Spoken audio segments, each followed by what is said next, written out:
ya que estamos pues iniciando el año con todo. Iniciando el año, pues gracias a Dios los domingos todavía estamos llevando a cabo esa clase, la cual lleva por nombre de lo físico a lo espiritual, que creo yo que esta última enseñanza que dimos pues fue de grande importancia y de grande bendición. Tuve testimonios de algunas personas que me dijeron: pastor, esa palabra me bendijo, esa palabra me habló, y pues gloria sea el Señor. Gloria sea el Señor, porque ese es el punto, de que cada palabra que se dé aquí, que pueda recibirla usted con todo su corazón y le edifique. Pues bien, lo prometido es deuda. Después de tanto tiempo habíamos dejado esta enseñanza, la cual lleva por nombre principios bíblicos o principios eternos o principios de Dios. Nos quedamos, fíjense, vamos a hacer un recuento, porque hace bastante ya que no dábamos esta clase. Usted se va al canal de YouTube y brilla por su ausencia esta clase, no sé si más de un mes. Estuvimos viendo, mis queridos hermanos, el tópico que decía: la autoridad incluye dominio propio. La autoridad incluye dominio propio. Esta clase, ¿qué fin tiene? Esta clase, por ende, se llama principios bíblicos o principios de autoridad. ¿Para qué? Para que nos lleve, para que nos guíe a poder vivir como la vida cristiana se debe de vivir. Hay muchos que lamentablemente todavía, aún estando años dentro de la iglesia, hermanos, no conocen ni siquiera la palabra principios. Nosotros como cristianos debemos de regirnos con principios bíblicos. Hay principios matrimoniales, principios en la santidad, principios como padres, principios como ciudadanos, principios como trabajadores, principios como pastores, principios como iglesia. Hay principios para todo. Para los niños, cómo se deben de comportar. Si hablamos del matrimonio un poquito más profundo, que ya viene, ¿verdad? Lo que es la conferencia matrimonial, principios en el ámbito emocional, espiritual, sexual, económico. Principios por todos lados. Esta clase pues nos viene muy bien para poder crecer en el Señor acerca de los principios. Esa fue la última o el último tópico. La autoridad incluye dominio propio. Y dijimos, por decir algo como contexto, no puede una persona que es líder, que cuando hablo de líder no necesariamente estoy hablando de un pastor, porque aquellos que ya están casados son líderes en su casa. Háblese del hombre, háblese de la mujer. Si usted es jefe de trabajadores, usted es un líder, etcétera, etcétera. Y aquí en la iglesia hay liderazgos también. Entonces, la Escritura nos enseña que no podemos ser buenos líderes si no tenemos dominio propio, porque el dominio propio es el freno, el cual nos ayuda, por ende, a frenar antes de cometer un error. No por el hecho de yo ser padre, yo puedo acabarle el cinto a mi hija, porque ella tiene que hacer lo que yo diga y pues yo la voy a disciplinar. Pero para disciplinar, aún para eso hay principios. Entonces yo tengo que tener dominio propio. Ahora vamos a pasar a una parte principal en cuanto a esto. Dice la palabra del Señor: mi pueblo fue llevado cautivo porque le faltó, ¿qué le faltó? Conocimiento. Aquí entramos en un problema. Hay mucha gente que quiere ser buen padre, buen hijo, buen esposo, buen pastor, pero no le importa tener conocimiento. A mí me han llamado, escuchen, ya con esto cierro y entramos a la clase. A mí me han llamado muchas parejas, y creo que el año 2016 y 2017 al inicio fueron años fuertes para mí en el ámbito pastoral, aconsejando matrimonios. Un desastre de matrimonios que me tocó escuchar, cosas que pasaban tremendas. Ahora, ¿cuál era mi punto? Mi consejería es, ok, vamos a comenzar consejería. Pero así como tú me estás llamando o ustedes como pareja me llaman para darte consejería bíblica, pastoral, pues yo también te pido que seas responsable y así como empezamos en la A, que podamos terminar en la Z. Hermanos, ayúdenme, que creo que me puedo confundir. ¿Cuántos matrimonios tengo? De todos los que me han hecho consulta, ¿de cuántos han terminado de la A a la Z? Cuando ven que ya la plática, van pasando los días y cada semana la consejería, cuando ven que los tornillos se están apretando y que Dios le demanda al hombre ciertas cosas y a la mujer ciertas cosas, pues ellos ya no me hablan. Y yo les digo, yo no les voy a estar llamando porque los que necesitan consejería pastoral son ustedes y no yo en este caso. Entonces cuando ellos ven que ya están siendo confrontados por sus pecados, por su mala forma de vivir, ya no me hablan. Ahora, pregúnteme, pastor, ¿y cómo están esos matrimonios a los cuales usted dejó, o más bien ellos dejaron de ser aconsejados por la Biblia? Mal, hermanos, están mal. Están, como dice el dicho mexicano, tronados como huevo güero. No hallan la puerta, hermano. Ahora, el conocimiento cuesta. El conocimiento cuesta. Y si no te cuesta dinero a ti, te va a costar sacrificio. ¿A quién le gusta? Podría preguntar y adelantarme un poquito a una de las preguntas que he hecho y puedo seguir haciendo en las conferencias matrimoniales. ¿Cuántos de los hombres que están aquí, sea en el ámbito de esposo o sea en el ámbito de padre, cuántos de ustedes se han tomado el trabajo de ir a una librería cristiana y comprar un libro para ser un buen esposo? ¿Qué es lo que dice Dios? Tienes la Biblia, pero por si quieres encontrar los textos más rápido y quieres encontrar un libro respecto a ser padre o ser esposo, ¿cuántos? Son contadas las manos. ¿Por qué? Porque ese conocimiento cuesta para leer, para estudiar, para ir a gastar en un libro. Mejor vengo a la iglesia para que me lo enseñe un pastor, que me enseñe los principios. Pero el punto está no solo en obtener el conocimiento, sino en él vivirlo. Y ahí te quiero ver. A todos nos cuesta. Para eso también se necesita dominio propio. Y comenzamos. El tópico que vamos a ver en esta noche, que no va a ser mucho, que ya tenemos avanzado. Está bien, tenemos vigilia. Nos vamos a gozar con el siguiente predicador. Solamente ore para que llegue. Ya si no llega, agarro al hermano Luis para que predique, al hermano Edward que están aquí al frente. Denle, hermano. Ya se supone que deben de venir preparados. El tópico de esta noche lleva por nombre la autoridad y la baja estima. ¿Ok? La autoridad y la baja estima. Y dice así: el complejo de inferioridad y la autodepreciación, que son rasgos de una baja estima, son factores determinantes para cercenar la posibilidad de ejercer autoridad. La formación de un carácter en la estima de un individuo es de alta necesidad para ejercer la autoridad y alcanzar el propósito. Una persona que no tenga una identidad en quién es, lo que tiene y lo que puede en Cristo, jamás podrá ejercer autoridad. Si usted no sabe quién es en Cristo, qué puede en Cristo y qué tiene en Cristo, esas tres palabras, apúntelas. Si usted no sabe quién es, qué tiene y qué puede en Cristo, pues el diablo lo va a agarrar y lo va a zarandear. ¿Por qué digo esto?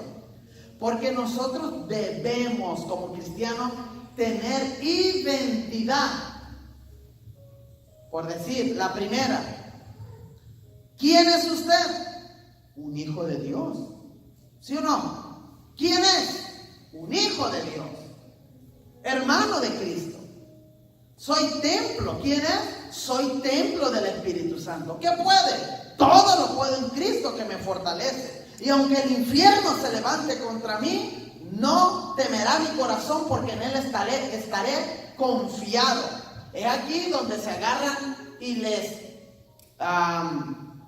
doy estas palabras a la familia Porras. ¿Quién es? ¿Qué tiene?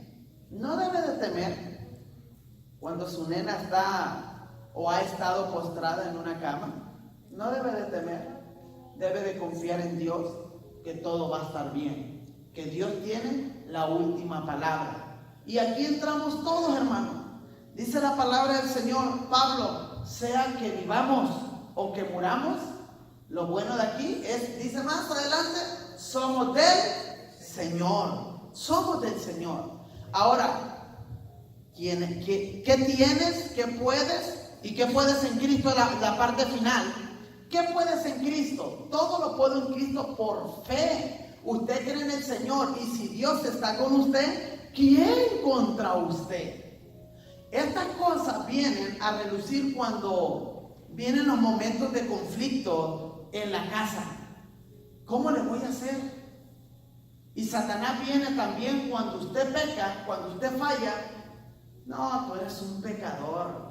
Tú no vales nada, eres un bueno para nada. Siempre le prometes a Dios que tú vas a serle fiel, etcétera, etcétera, y no puedes.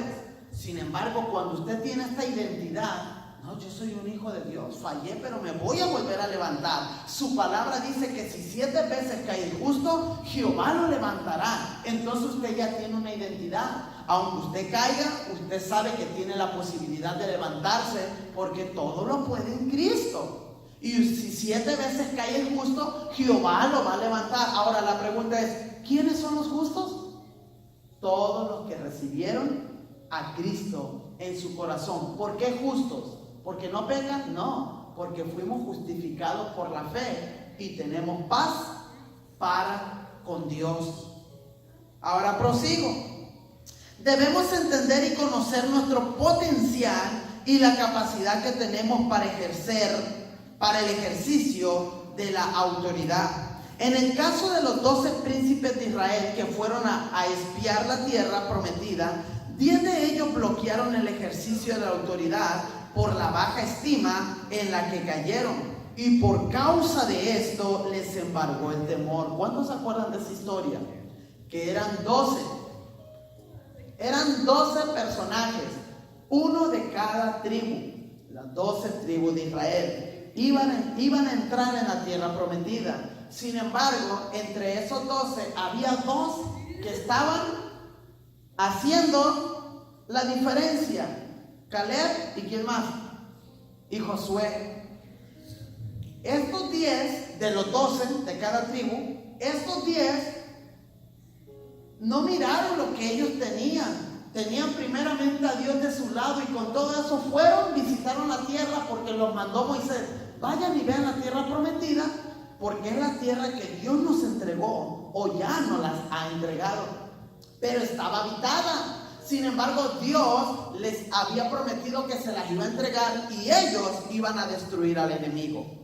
Sin embargo, aquí vemos en la enseñanza que dice que hubo 10 que tuvieron baja estima, porque ciertamente en esa tierra, la tierra de Canaán, sí estaban habitando hombres gigantes, sí había hombres fuertes, sí había hombres malos, y ellos eran bajitos comparados a los que ya estaban viviendo ahí. Había gente gigante. Entonces vienen 10 y le dicen: Moisés, la cosa está mala por allá, la cosa está mala. Nosotros, comparados a ellos, somos como langostas, o sea, como que, no sé cómo le llaman, saltamontes, como langostas, dice la Biblia, y nos van a hacer pedazos. Sin embargo, Josué y Caleb, ellos se quedan, espían, investigan. Viene después la historia de Rahab, que los esconde, Rahab la ramera, y después encuentra salvación esta prostituta por causa de haber guardado a los hijos de Dios. Entonces ya vienen estos 2, y ellos no traen una baja estima, al contrario. ¿Qué vieron? Me dice: a ver, pásenme aquí la revista de lo que vieron.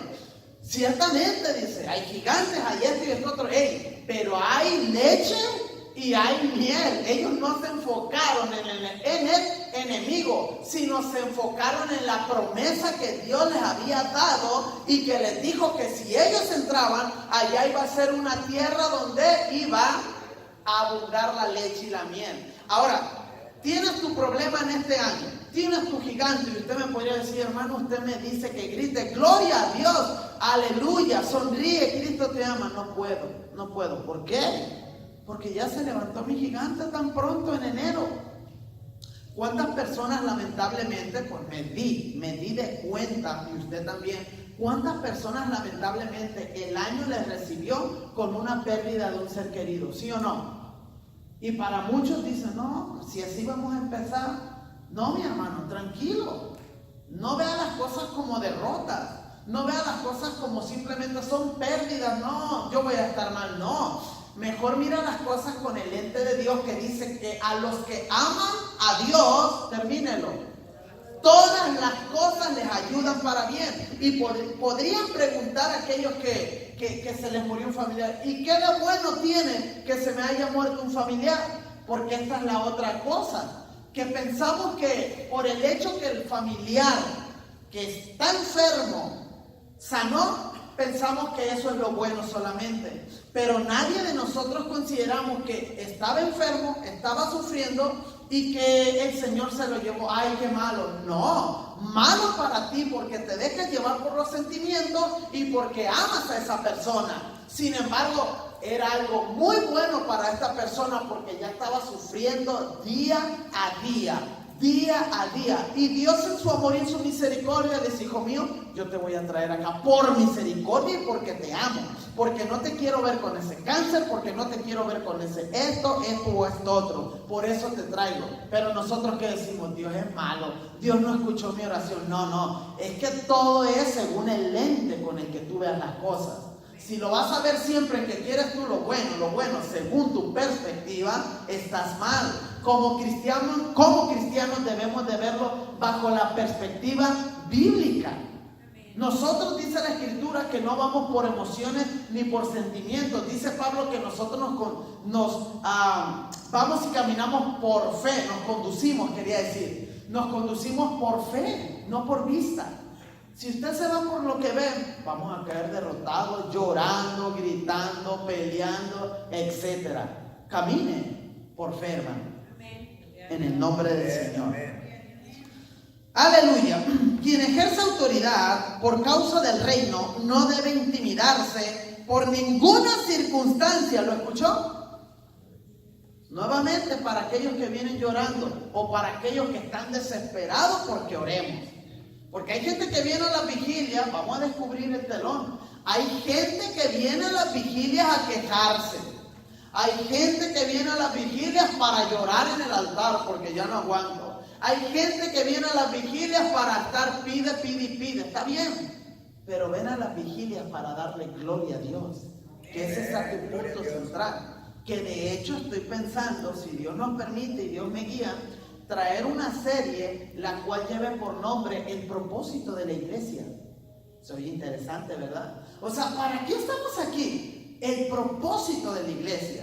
Si Dios nos permite y me dice, da eso, porque es necesario que sepamos nuestros propósitos. Ya estamos hablando de lo físico o lo espiritual. Esa serie nos llevó meses y estamos aprendiendo cosas de suma importancia. Ahora hay que esclarecer para los que no tienen entendido todavía, porque entiendo que hay personas que son nuevas. ¿Cuál es el propósito de la iglesia? ¿Estar toda mi vida metido en cuatro paredes? Vamos a ver qué Dios nos enseña bíblicamente en cuestión del propósito de la iglesia. Amén. Ahora seguimos con otro tópico: deberes y derechos de la autoridad. Escuchen, esto está bueno.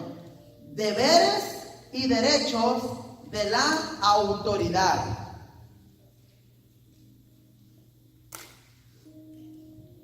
Avanzamos. Para ejercer autoridad se debe conocer los derechos y los deberes que tiene dicha autoridad, y entre ellos existen limitaciones. ¿Lo quiere volver a escuchar? Deberes y derechos de la autoridad. Para ejercer autoridad se debe conocer los deberes y los derechos que tiene dicha autoridad, y entre ellos existen limitaciones. Ahora vamos a ver. Debemos conocer, este es otro tópico ya para desglosar. debemos conocer cómo, cuándo y dónde ejercer autoridad. ¿Cómo? Nos indica la forma. ¿Cuándo? Nos indica el tiempo. ¿Dónde? Nos indica el lugar. El cómo ejercer autoridad. Cuando nos referimos al cómo ejercer autoridad, hacemos referencia a la forma. Existen actitudes negativas que nos llevan a ejercer autoridad fuera del orden establecido por Dios. A continuación vamos a detallar cada una de ellas. Aquí dice: la autoridad no se impone, como inciso A, se expone y se ejerce. La autoridad no se impone, se expone y se ejerce. Avanzo. Una cosa es estar bajo la autoridad y otra es estar bajo autoridad. El estar bajo la autoridad es estar bajo un control, es estar haciendo las cosas en el capricho y la obstinación de otro. Es vivir bajo una imponencia, autocracia, dictadura, sin tener derecho de nada. Cuando en el ejercicio de la autoridad no se respetan tus derechos y se te exponen tus deberes, tal autoridad no procede de Dios, es almática, sensual, carnal y diabólica. Y esto puede verse muy visiblemente en nuestros matrimonios. Por el hecho de que la Biblia dice y diga que yo soy la autoridad en la casa, si yo no estudio la palabra autoridad, ¿a qué se refiere esa palabra autoridad? Voy a convertirme en un machista, en un Pancho Villa, donde solamente mis pantalones son los que están parados en casa y donde solamente mis chicharrones truenan, ¿verdad? Sin embargo, cuando usted sabe lo que es autoridad y no autoritarismo, la cosa cambia. ¿Por qué?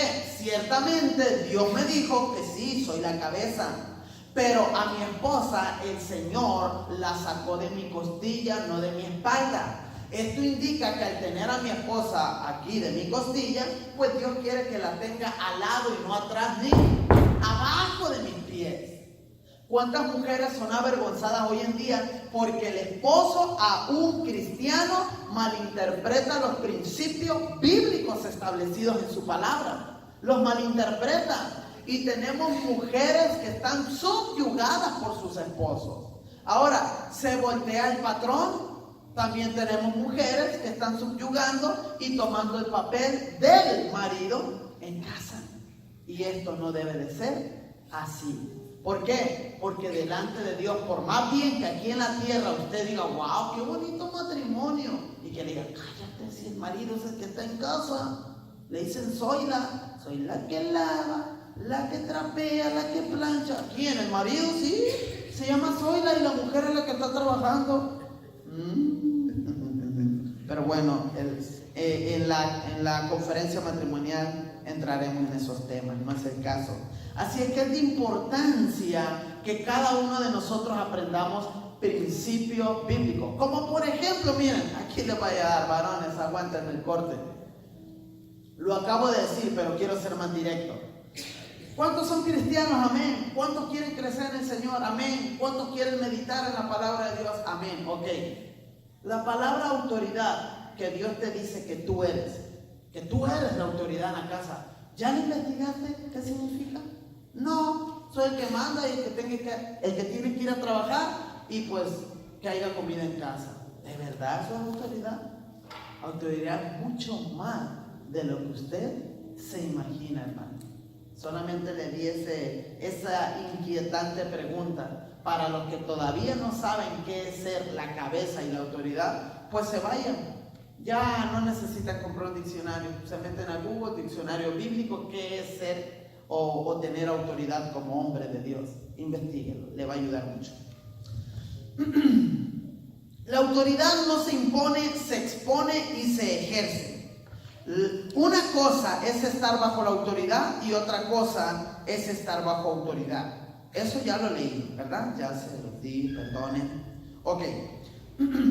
Esto es presentado por el apóstol Pedro en una de sus cartas. Él dijo en Pedro 5, 2 y 3: apacentad la grey de Dios que está entre vosotros, cuidando de ella, no por fuerza, sino voluntariamente, no por ganancia deshonesta, sino con ánimo pronto, no como teniendo señorío sobre los que están a vuestro cuidado, sino siendo ejemplos de la grey.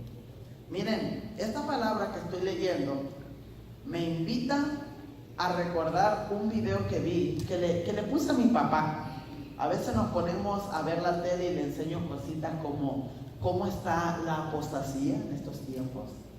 Y mi papá nomás se sorprende, se le cae la boca y los ojos se le salen. ¿Qué dice eso está pasando? Estamos hablando de no sobrepasarnos de la autoridad que tenemos. Pero escuchen, ¿qué le parecería a usted? Voy a graficarlo. Vamos a graficarlo. ¿Qué le parecería a usted, que esto fue lo que vimos, que yo como pastor soy de la autoridad del hombre de Dios, el ungido de Dios? Le digo, a ver, ¿cuántos quieren la unción del Señor? Vengan para acá. Una línea las mujeres, una línea los hombres. Y que yo en esta botella tenga gasolina. Y que yo a esta gasolina, producto de la gasolinera, pues yo le diga gasolina ungida porque está en mis manos y porque yo oré por ella. Hermano Eduardo, ¿quieres ser el primerito? Bueno, vamos a probarlo. Entonces, mi hermano, ¿eso qué es? ¿Ejercer autoridad o ya estar sobrepasando y saliéndome de la autoridad? Y pasar en lo que es pues una tontería, y aparte eso es como autoritarismo. Ven, come on, venga, reciban la unción. Eso ya está fuera de orden, hermano. No vayan a ser como aquel pastor que parece ser que se fue de la iglesia, un hombre, y luego regresó. ¿Quieres ver verdaderamente lo que el Espíritu Santo te dice? Y él sí. ¿Estás seguro que vas a soportar lo que el Espíritu te dice? Sí. Le da un cachetadón y lo deja ahí. Eso es lo que el Espíritu Santo te dice y lo que tú te mereces. Hermano, eso no es autoridad, hermano. Eso es ser sinvergüenza. Eso es estar viviendo en la carne. ¿Por qué, hermano? ¿Se fija la importancia de conocer los principios bíblicos de la palabra de Dios? Dios nunca nos va a llevar a agredir a las ovejas o a agredir a las ovejas. Nunca. Al contrario, nos va a llevar a que le demos pastos verdes, a que las amemos, a que las sanemos, a que las corrijamos, por supuesto, etcétera. Pero eso es lo que está pasando. Allá afuera, en las iglesias, ya la gente o los pastores no conocen lo que es vivir en autoridad y bajo autoridad.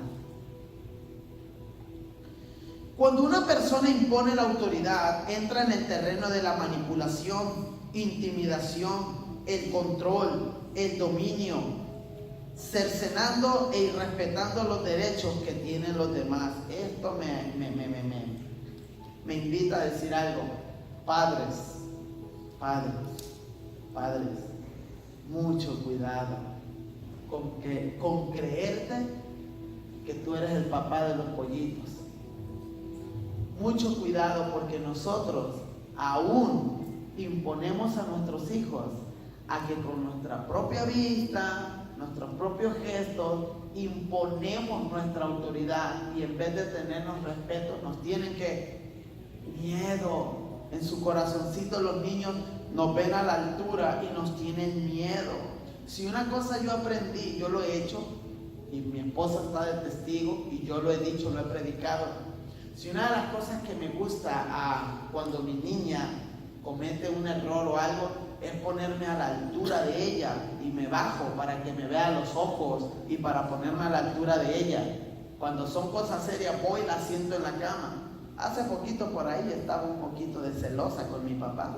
La agarré y la metí y empecé a hablar con ella, la senté. Pero de que nuestros hijos nos vean así, y yo gritando y así, yo sí le hablo fuerte, pero muchas de las veces me la pongo aquí al frente para poder tener contacto visual y que ella no se amedrente de su padre, sino al contrario, que sepa lo que es disciplina. Que incluso un día me estaba diciendo: papi, yo te obedecí, me dice, un día que dije, haz esto.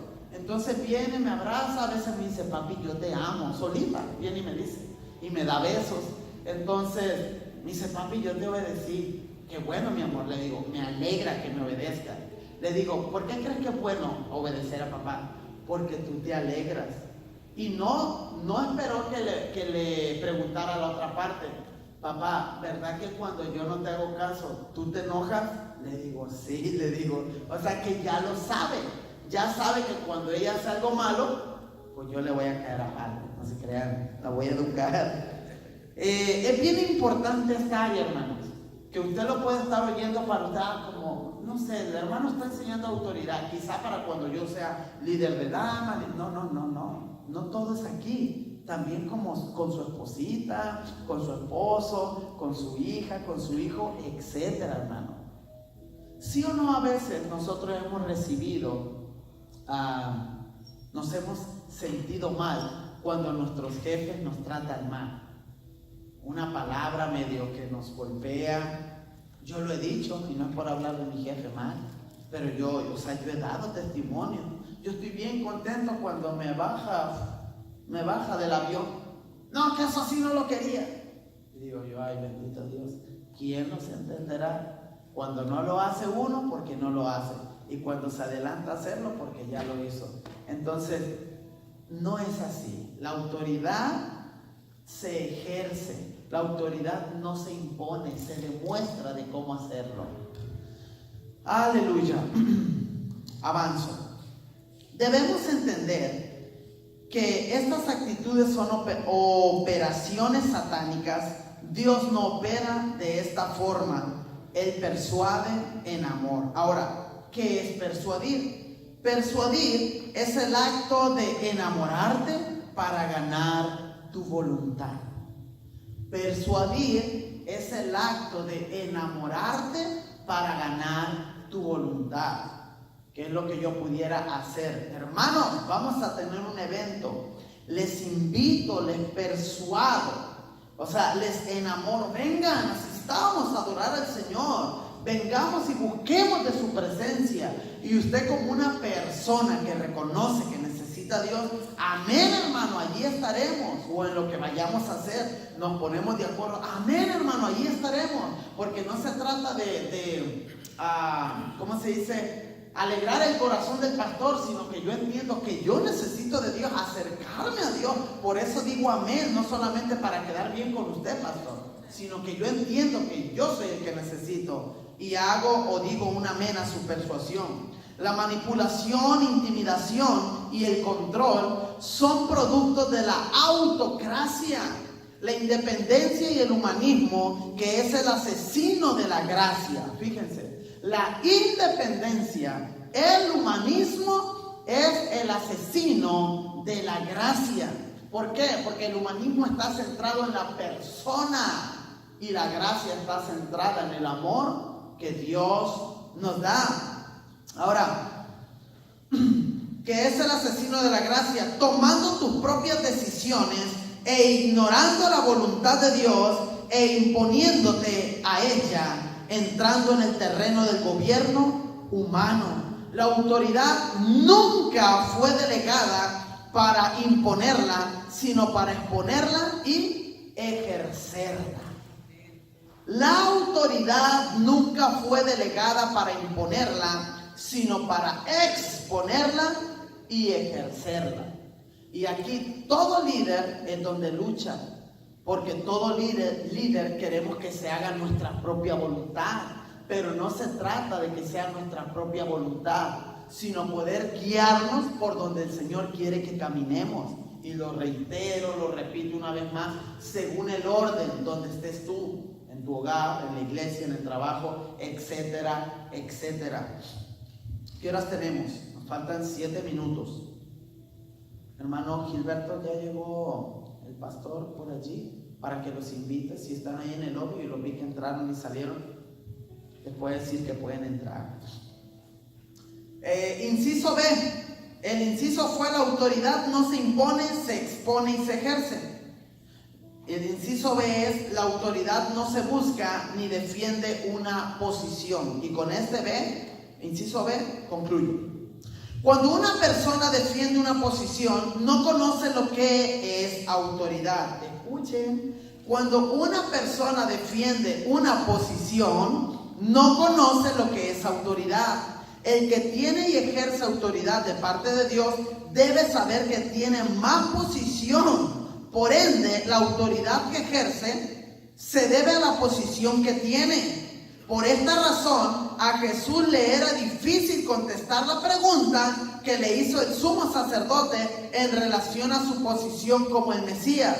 Él sabía que lo era y no tenía que manifestar, vociferar ni defender dicha posición. Ahora veamos Mateo 26:64, que dice: en la respuesta que Jesús le da al sumo sacerdote, lo deja en claro. Él le dijo: tú lo has dicho. Él le dijo, ¿cuál fue la pregunta que le hicieron? ¿Tú eres el Hijo de Dios? Tú lo has dicho. Para él era difícil. No contestaba, hasta que el sumo sacerdote o el sacerdote viene y lo hace, le dice: te conjuro. Nadie podía obligar a una persona a contestar. Nadie. Sin embargo, cuando venía, el Señor Jesucristo no contestó cuando le hicieron esa pregunta, porque Él sabía quién era y no contestó. Y la gente sabía quién era. Sin embargo, cuando viene el sacerdote, le pregunta: ¿tú eres el Hijo de Dios? No, pues no le contesta. Bueno, vamos a meterle el tornillo más adentro. Te conjuro en el nombre de Dios, tú eres el Hijo de Dios. Con esa palabra, te conjuro, es como hacer una confrontación delante de Dios te lo digo. Y es ahí donde viene Jesús y le dice: tú lo has dicho. En Mateo 26:64, es decir, yo no lo dije, tú lo dijiste. Jesús estaba claro y convencido en el asunto. Él sabía que Él era el Mesías. No tenía que hacer alarde de ellos. Moisés no defendió la posición que tenía. Él solo ejerció la autoridad que Dios le delegó por causa de su posición, y Dios, en respuesta a la posición que le había dado, respaldó la autoridad que éste ejerció. Números 16 del 1 al 34. Y recuerden que a este hombre, a Moisés, pues su familia, sus hermanos lo criticó por el hecho de haberse metido con una mujer cusita, una morenita, una negrita. La vindicación, la defensa o cualquier otra reacción que pudiera darse por causa de una posición que se ha recibido de Dios debe venir de Dios, no del hombre. El que se vindica a sí mismo no conoce a Dios y duda de su posición. Nadie en la tierra puede ser más autoritario en su defensa que Cristo. Sin embargo, nunca defendió su posición. Imagínense, yo no tengo que defender mi posición como pastor. Si entra un grupo de personas, sean hermanos que me conozcan, sean pastores o lo que sean, y me digan: hey, ¿tú qué estás haciendo ahí, Leo? Bájate. Tú estás en un lugar que no te corresponde. Yo no le tengo que rendir cuentas a ellos diciéndoles: sí, mira, aquí tengo los certificados, aquí tengo los permisos, aquí tengo, etcétera, el apoyo del Distrito Sur de la Florida, aquí tienes el número del superintendente, etcétera. No. Porque yo sé